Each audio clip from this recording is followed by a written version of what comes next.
Bruh. Hai, dikulum-kulum, dikunyah-kunyah. Assalamualaikum semuanya.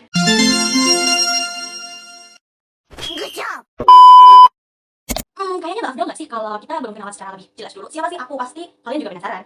Aku juga mau ngapain gitu loh, ngevlog gak jelas ya gitu. Bocah, ngapa ya? Bocah. Oke, kenalan dulu deh. Kenalin, nama aku Tina Fatku Rohmah. Aku dari mahasiswa UIN Raden Mas Said Surakarta dari Fakultas Ekonomi dan Bisnis Islam, program studi akuntansi syariah dengan NIM 215221278 dari kelas 4G. Langsung aja nih ke inti pembahasan seputar tasawuf dan generasi zaman now. Apa sih hubungannya tasawuf dan generasi zaman now? A few moments later. Di milenial sekarang ini, tasawuf berperan penting banget sebagai fasilitator nilai moral dan penyokong aktif terhadap kehidupan manusia. Sebagaimana Arabian Nasir dan Arsyad Ahmad Malik berpandangan bahwa kedudukan tasawuf adalah sebagai pengarah umat manusia atau umat Islam yang tanpa adanya batasan usia.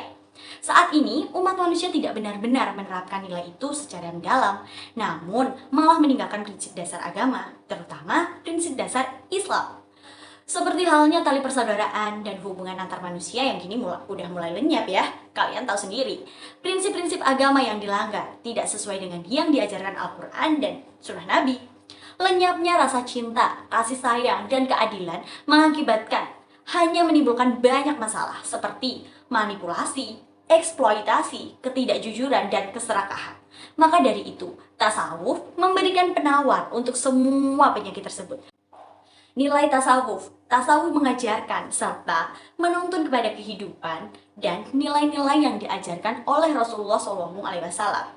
Tasawuf selalu mengajarkan untuk berperilaku dengan akhlak yang terpuji kepada semua orang. Tasawuf mengajarkan cinta kepada setiap makhluk dan ciptaan Tuhan. Tasawuf mengajarkan kemurnian pandangan untuk memastikan kemurnian jiwa. Tasawuf mengajarkan kita untuk meninggalkan hal-hal yang diharamkan Allah Subhanahu wa Ta'ala. Dari apa yang sudah aku bahas sebelum ini tadi, tasawuf modern memberikan kepedulian serius kepada generasi milenial dengan 3 responsibilitas, yaitu yang pertama, pengembangan karakter yang positif, kedua, pembinaan etika sosial, lalu yang terakhir, peneguhan arah dan spiritualitas hidup. Bentuk-bentuk responsibilitas tersebut dijelaskan atau akan aku jelasin nih secara singkat. Pertama, pengembangan karakter yang positif. Untuk mendapatkan atau membentuk karakter ini, tasawuf modern menyediakan 9 bentuk mengembangkan karakter ini. 1. Tasawuf mengajarkan dan menuntun kepada kehidupan dan nilai-nilai yang diajarkan oleh Rasulullah SAW.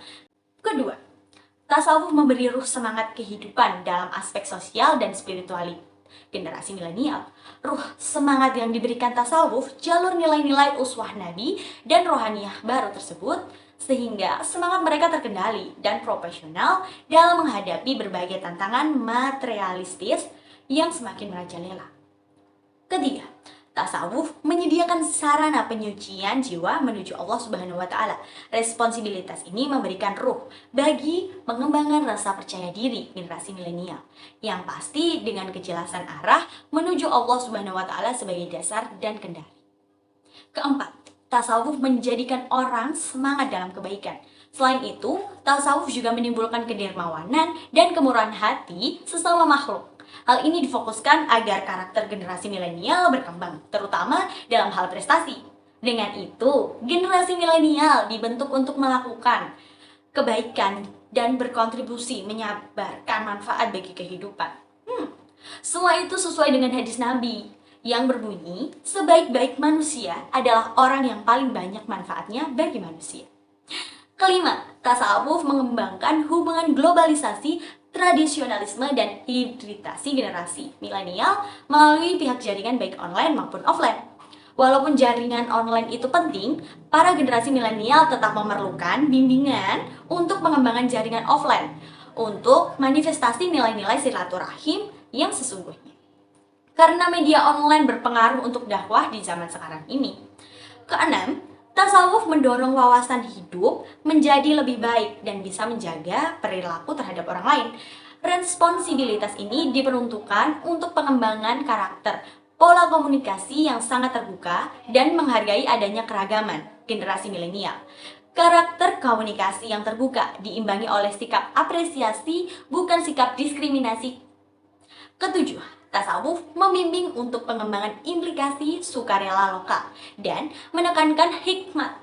Hal ini untuk pengembangan karakter yang tepat sesuai dengan kondisi sosial, ekonomi, dan sosial budaya. Kedelapan, tasawuf membekali generasi milenial dengan mewawas diri agar tidak mudah menyalahkan orang lain atau main hakim sendiri. Responsibilitas ini untuk pengembangan karakter, kepekaan terhadap lingkungan. Kesembilan, tasawuf juga membekali generasi milenial agar tidak bucin atau budak cinta, atau juga gila harta dan jabatan. Responsibilitas ini ditunjukkan untuk pengembangan karakter agar generasi milenial bisa lebih hemat.